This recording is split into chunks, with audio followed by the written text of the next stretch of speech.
Hey yo Bacoters, kembali lagi bersama gua di channel. Apa kabar kalian semua? Semoga selalu baik-baik saja ya.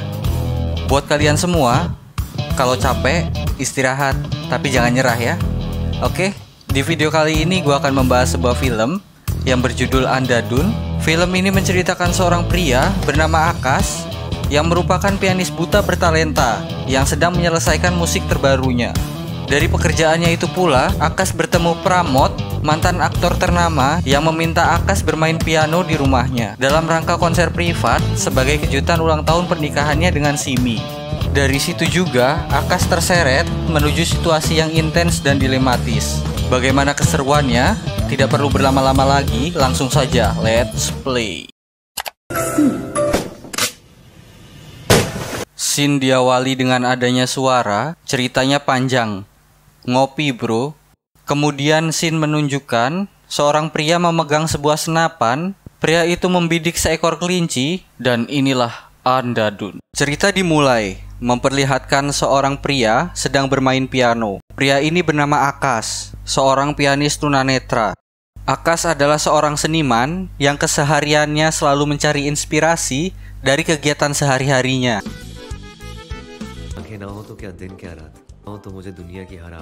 Kemudian scene berpindah pada sebuah apartemen di kota Pune. Di sini kita diperkenalkan tokoh yang bernama Pramod Sinha. Ia ini adalah mantan aktor terkenal yang profesinya sekarang menjadi kontraktor. Ia tinggal bersama istrinya yang bernama Simi. Pramod memiliki putri yang bernama Dani yang belum menerima kehadiran ibu tirinya. Pramod terlihat sedang merekam aktivitas memasak Simi. Simi akan memasak kepiting. Terlihat adegan pembuatan video tutorial memasak.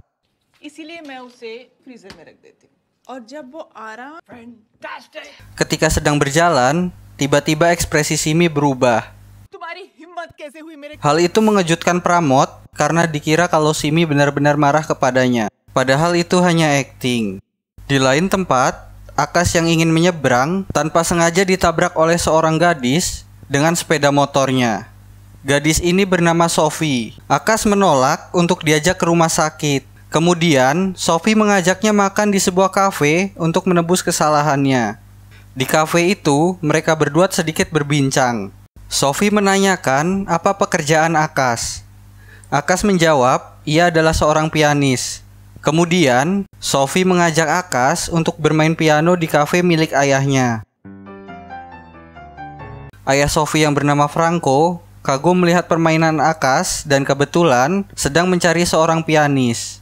Di sela-sela perjalanan pulang, Sophie bertanya tentang apa yang terjadi dengan mata Akash. Akash menjelaskan bahwa saraf matanya rusak karena terkena bola kriket saat umur Akash 14 tahun. Setelah sampai di rumah, di sini ada satu fakta yang menipu kita semua. Ternyata, Akash tidak buta. Ia berpura-pura buta demi memudahkannya mendapatkan inspirasi. Akash kemudian melepas lensa matanya dan melihat Sophie yang sedang mengendarai motornya dari jendela. Kemudian cerita berlanjut. Akash yang ingin melihat Sophie dengan jelas memutuskan untuk tidak menggunakan lensa matanya. Kemudian Sophie tiba untuk menjemput Akash. Di sela-sela pembicaraan mereka, tiba-tiba kacamata Akash terkena kotoran burung yang membuat Sophie melepas kacamatanya. Sophie berkata bahwa mata Akash terlihat normal. Namun, Akash beralasan kalau ia bisa merasakan cahaya dan memperkuat bukti kebutaannya dengan menggunakan jam tangan khusus tunanetra. Singkat cerita, Akash yang sedang tampil bermain piano di Cafe Franco membuat Pramod terkesan dan menghampiri Akash untuk berkenalan dengannya. Ternyata, Akash mengenali suaranya. Ia berkata kalau semasa kecilnya pernah melihat film-filmnya. Kemudian Sophie mengantarnya pulang ke rumah. Saat naik tangga, kacamata Akash terjatuh. Ia kemudian langsung mengambilnya dengan gerakan normal, selayaknya tidak buta. Tanpa disadari, ternyata anak tetangganya melihat aksinya. Semakin hari, permainan piano Akash semakin membuat pengunjung kafe menikmati musiknya. Dan itu juga membuat Sophie makin jatuh cinta kepada Akash.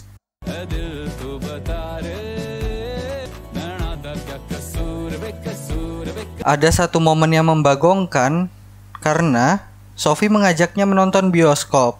Padahal dia tahunya Akas ini buta. Kemudian Akas dihampiri oleh Pramod dan diminta untuk mengadakan konser di apartemennya untuk memberikan istrinya kejutan hari jadi pernikahan mereka. Dan kemudian Pramod memberinya alamat rumah. Saat di rumah, Pramod berkata kepada istrinya kalau ia harus pergi karena ada urusan penting. Di tempat lain, Akas dan Sophie sampai di rumah Akas. Mereka kehujanan. Sophie yang pakaiannya basah kemudian meminjam baju ke Akas. Setelah itu, mereka berdua minum-minum santuy dan mereka terbawa suasana. Keesokan harinya, Akas datang memenuhi undangan yang diberikan oleh Pramod. Ketika telah sampai, Akas dibukakan pintu oleh Simi dan mengatakan bahwa Pramod tidak ada di rumah. Karena Akas telah mendapatkan uang muka, Akas tidak bisa membatalkan janjinya itu. Lalu, Simi membawanya masuk ke dalam. Simi mencoba menghubungi Pramod untuk segera pulang. Sembari menunggu kepulangan Pramod, Simi bertanya kepada Akas apakah ia benar-benar buta atau sebagian bisa melihat. Dan Simi juga bertanya bagaimana Akas bermain piano. Akas hanya memberi isyarat bahwa bermain musik hanya perlu mendengar. Kemudian Simi meminta Akas untuk memainkan pianonya. Saat bermain piano, Akas secara tidak sengaja melihat mayat tergeletak. Akas yang terlihat panik meminta izin kepada Simi untuk pergi ke toilet.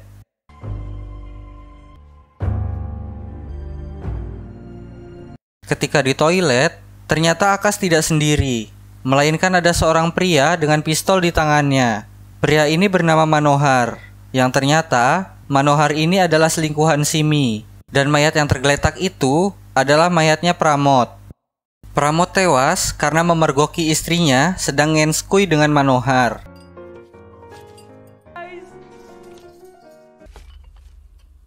Akas kemudian tetap melanjutkan sandiwaranya dan tetap bermain piano, sembari menyaksikan perbuatan kotor yang dilakukan oleh Simi dan Manohar.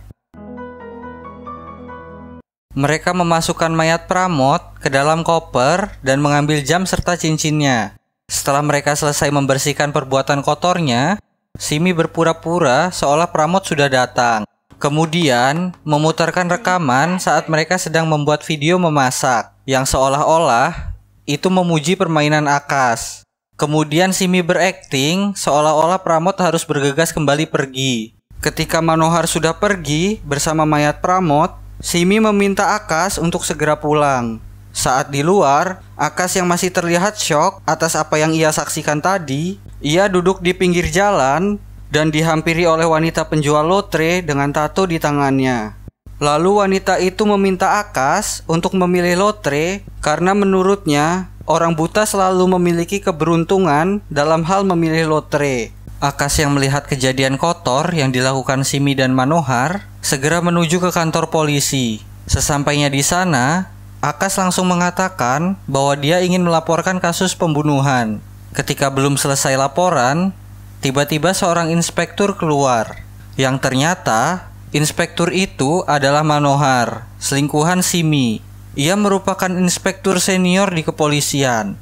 Hal itu membuat Akas berbohong, di mana ia melapor atas pembunuhan kucingnya yang bernama Rani. Manohar terlihat curiga dan mengantar Akas ke rumahnya. Sesampainya di rumah Akas, Manohar bertanya apa warna kucingnya.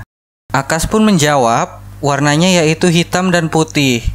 Manohar kembali bertanya, bagaimana Akas bisa tahu warna kucing itu? Akas menjawab, semua orang mengatakan tentang warna kucingnya. Manohar yang masih curiga bermaksud menggeledah rumahnya dan mencari tahu tentang kebutaan Akas. Begitu pula dengan Akas yang berusaha menutupi tentang identitasnya.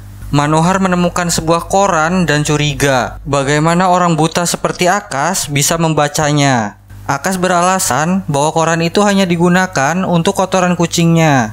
Manohar yang masih penasaran kembali mengetes kebutaan Akas dengan melempar pisau ke arahnya. Akas tidak menghindar, bersamaan dengan datangnya kucing miliknya. Hal itu membuat kecurigaan Manohar menghilang dan pergi dari rumahnya. Singkat cerita, ternyata berita tentang kematian Pramod mulai tersebar di media. Seseorang menemukan jam tangan di sebuah toilet, yang ternyata jam tangan tersebut adalah milik Pramod. Kemudian pria itu diinterogasi, dipaksa untuk mengakui perbuatannya. Ketika di kantor polisi, Simi dan putri tirinya mengatakan bahwa jam itu milik Pramod. Dan tibalah Akas untuk memberikan kesaksiannya. Salah satu polisi yang ada di sana diminta membacakan kesaksian Akas. Awalnya Akas ingin mengungkapkan kebenarannya dan membayangkan hal itu. Namun ia mengurungkan niatnya dan menandatangani kesaksian tertulis itu. Setelah itu, Akas diminta untuk bermain piano di acara pemakaman Pramod. Di sana, Akas memainkan lagu favorit Pramod dan Dani meminta mengajarinya lagu itu. Di acara pemakaman itu juga terlihat seorang wanita tua yang menyaksikan Akas datang untuk bermain piano di rumah Pramod di hari kematiannya. Wanita itu juga mengatakan kepada polisi sebelum kedatangan Pramod di rumahnya, Simi sudah kedatangan orang ketiga. Lalu Pramod datang dan yang terakhir Akas. Wanita tua itu juga mengatakan ciri-ciri dari orang ketiga itu. Mendengar pernyataan dari wanita tua itu, polisi mengatakan kepada Manohar bahwa wanita tua itu sangat hafal dengan wajah orang ketiga tersebut dan meminta Manohar untuk menginterogasinya. Manohar terlihat panik dan meminta polisi itu untuk mendatangkannya. Di tempat lain, Simi meminta Dani membeli obat di apotek. Ketika Dani sudah keluar, Simi mendatangi kediaman wanita tua itu untuk meminta obat. Di waktu bersamaan, Akas datang yang ingin mengajari Dani bermain piano. Akas yang baru keluar dari lift, kembali diperlihatkan perbuatan jahat Simi, yang mendorong wanita tua itu hingga jatuh ke bawah. Akas yang selalu melihat tindak kriminal Simi, mencoba menghubungi Sophie untuk menceritakannya, dan memintanya untuk datang ke rumah. Akas yang sedang menghubungi Sophie, direkam oleh seorang bocil yang ingin mengetahui tentang kebutaan Akas. Simi yang curiga kemudian mendatangi rumah Akas dan ingin mencari tahu tentang kebenarannya. Simi memberikan kue dan meminta Akas untuk membuatkannya kopi. Kemudian, Simi memakai topeng agar Akas terkejut. Namun, Akas dapat mengatasi hal itu. Ketika kopi yang diminta selesai dibuat, Simi memberikan racun kepada kopi Akas bersamaan dengan Akas yang memasukkan gula ke dalam kopinya. Akas yang mengetahui hal itu berpura-pura mengambil biskuit dan menjatuhkan gelasnya. Lalu Simi berhasil membuktikan bahwa Akas berpura-pura buta dengan menodongkan pistol ke arah Akas yang membuat Akas panik. Ternyata pistol itu adalah pistol mainan. Kemudian Akas berusaha meyakinkan Simi bahwa ia tidak ingin terlibat dalam kasus itu. Akas juga berkata bahwa dia hanya ingin bereksperimen dengan kebutaannya untuk memfokuskan dirinya dalam bermain musik. Akas pun bertanya mengapa Simi membiarkannya masuk, padahal di dalam Simi telah membunuh Pramod. Kemudian Simi menjawab karena saat Akas datang, wanita tua itu telah melihatnya. Dan ternyata kue yang dimakan Akas juga sudah diracun oleh Simi dan membuat Akas pingsan. Kemudian Sophie tiba di rumah Akas. Dia dihampiri oleh si bocil, meminta uang untuk memberikan video tentang Akas yang tidak buta. Ketika menekan bel, Sophie kaget karena yang membukakan pintu adalah Simi. Dan Simi membuat seolah-olah Akas telah ngenskui dengannya dan membuat Sophie sangat marah dan kemudian meninggalkan Akas. Akas yang telah sadar dibuat semakin panik karena ternyata Simi membuat Akas menjadi tunanetra sesungguhnya. Di luar, Simi memanggil si bocil dan memberikannya uang, meminta rekaman yang ada di HP-nya. Kemudian Simi menghapus videonya dan mengambil kembali uangnya. Si bocil masuk ke dalam dan kemudian melihat kebutaan Akas menjadi sungguhan. Kemudian cerita berlanjut, di mana terlihat Simi sedang berdebat dengan Manohar. Manohar kecewa karena Simi tidak membunuh Akas. Kemudian Manohar mendatangi rumah Akas dengan tujuan untuk membunuhnya. Namun beruntungnya Akas berhasil melarikan diri. Di tengah perjalanannya, Akas menabrak tiang dan kemudian pingsan. Keesokan harinya, Akas sudah berada di dalam sebuah klinik tua. Ternyata, ia dibawa ke klinik oleh Murli si supir bajai dan istrinya Saku, penjual lotre yang sempat menjualnya kepada Akas. Di sini juga muncul tokoh baru yang bernama Dokter Suami. Akas yang panik meminta dokter itu untuk menyembuhkan matanya. Dokter itu berbicara kalau ia akan menyuntikkan anti-tetanus, tetapi dia malah mengambil sampel darah Akas. Saat sedang makan, Saku meminta salah satu nomor dari keluarga Akas. Namun Akas berkata kalau dia hanya tinggal sendiri dan sebatang kara. Kemudian malamnya, dokter Suami kembali mendatangi Saku dan memberinya uang 200.000 rupiah untuk mengambil ginjal Akas. Mereka yang mengetahui jika Akas sebatang kara bermaksud untuk menjual ginjalnya dan membuang mayatnya. Hal itu ditentang oleh Murli, namun Saku telah dibutakan oleh kemiskinan dan membuat suaminya menuruti keinginannya. Lalu ketika Akas ingin dibedah, ia tidak mengetahui hal itu karena ia berpikir jika matanya akan diobati.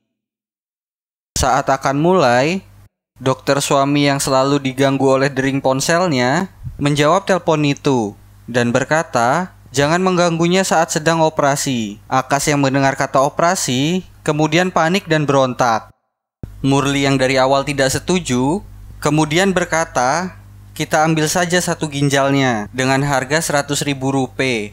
Akas pun terus berontak sambil berteriak akan memberikan 10.000 rupiah demi tato Dewa Sangkar di tangan Saku. Kemudian Akas berhasil dibius. Mendengar teriakan Akas tentang tato Dewa Sangkar membuat mereka membatalkan operasi tersebut. Keesokan paginya Akas tersadar. Ia terlihat syok akan kejadian semalam. Mereka mengira kalau Akas memiliki indera keenam karena bisa mengetahui ciri-ciri Saku dan Murli. Padahal waktu pertama kali ketemu memang belum buta. Scene berpindah. Terlihat Manohar datang menghampiri Simi dengan wajah yang bengep karena digebuk gosokan oleh Akas saat mencoba membunuhnya. Manohar mengatakan kalau Akas saat ini sedang dicari oleh polisi. Simi memerintahkan Manohar untuk mencarinya. Singkat cerita, Simi yang pulang ke rumah terkejut melihat Akas berada di sana. Akas sedang melatih Dani bermain piano. Akas juga mengatakan kalau ia akan pergi ke London besok. Setelah selesai mengajari Dani, Akas izin untuk pulang. Simi menawarkan dirinya untuk mengantarnya. Akas pun setuju. Saat mau masuk mobil, Simi menghubungi Manohar, mengatakan bahwa Akas sedang bersamanya dan mereka berencana membawanya ke hutan dan kemudian membunuhnya. Di tengah perjalanan, Akas meminta 1 juta rupiah untuk melakukan operasi dan dia berjanji tidak akan membocorkan informasi pembunuhan itu. Tapi tiba-tiba mobil Simi dicegat oleh sebuah bajai. Kemudian Simi bertanya kenapa bajai itu tidak mau minggir. Akas menyebutkan ciri-ciri dari bajai itu sehingga membuat Simi kaget dan menyangka Akas dapat melihat kembali. Dengan cepat Akas langsung membius Simi dan membawanya ke gudang ke tempat pembedahan bersama Saku dan Murli. Kemudian Akas bersama Saku dan Murli menelpon istri Manohar dan membocorkan hubungan perselingkuhan antara Simi dan Manohar dan juga memberitahu kalau suaminya terlibat dalam pembunuhan Pramod. Dan mereka juga meminta uang sejumlah 10 juta rupiah atau mereka akan berbicara ke media soal informasi ini. Hal itu membuat istrinya sangat marah dan Manohar tidak berkutik atas kemarahannya. Lalu Manohar mendapat kabar tentang Simi. Dia diduga melakukan bunuh diri. Di lain tempat, Sophie juga menyaksikan berita itu. Tapi fakta yang sebenarnya, Simi masih hidup. Simi disandera dan diikat serta matanya ditutup, sehingga hanya bisa mendengar berita tentang kematian dirinya sendiri. Dalam keadaan terikat, dokter Suami mengambil darah Simi. Akas berkata, darah itu untuk dicocokkan dengannya. Kalau cocok, dia akan mencangkok korneanya. Kemudian, Simi dibuat marah oleh mereka dan mengatakan semua perbuatan jahatnya. Apa yang dikatakan Simi direkam olehnya dan digunakan untuk menekannya. Keesokan harinya, mereka pun menjalankan rencananya. Mereka menelpon istri Manohar dan menanyakan soal uangnya. Ia menyuruh untuk suaminya yang mengantar uang itu.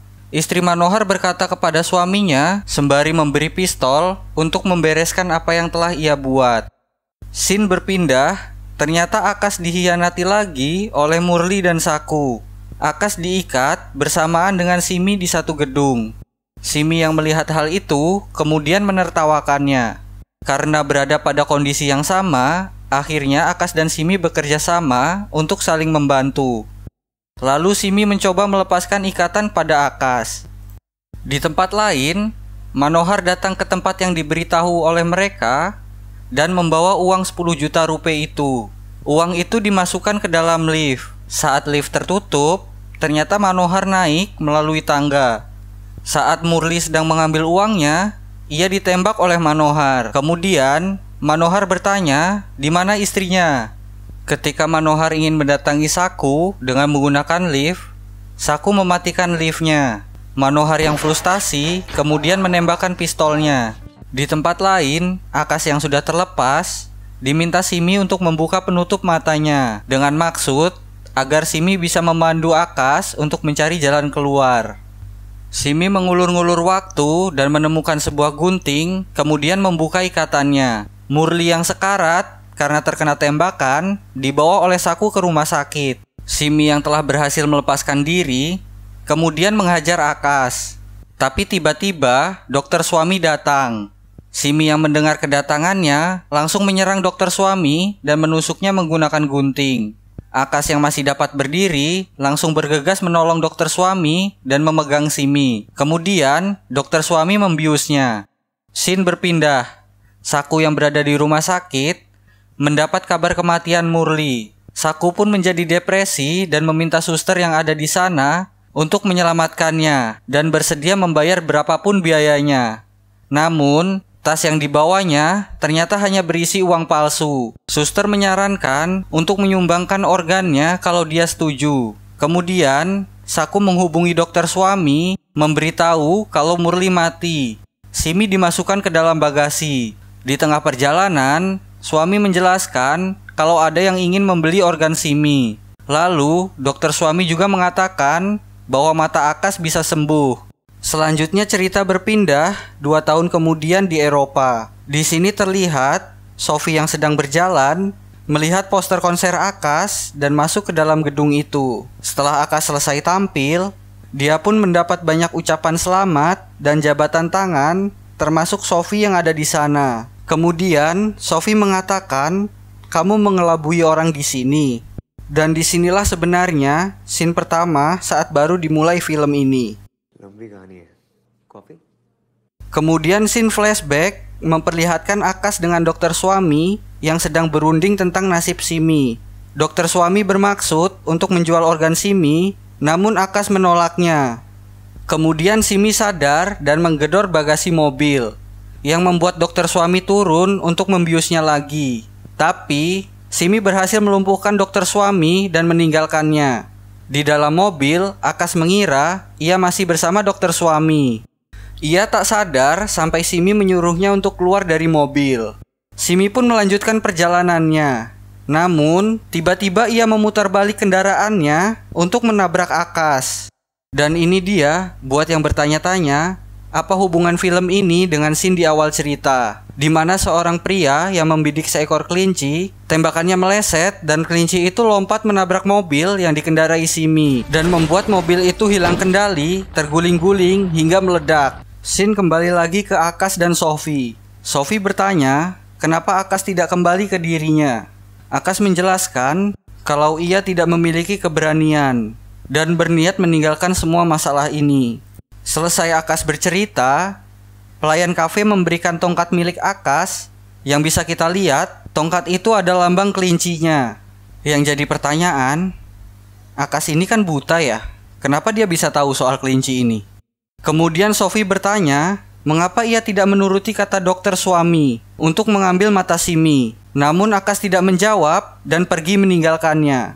Mereka pun akhirnya berpisah kembali. Dan di akhir film, terlihat Akas sedang berjalan menggunakan tongkatnya. Tiba-tiba ia memukul sebuah kaleng sebelum terinjak olehnya. Nah loh, jadi Akas ini buta atau enggak? Kok dia bisa tahu kalau ada kaleng? Dan apa sebenarnya Akas hanya mengarang ceritanya? Hanya sutradaranya yang tahu.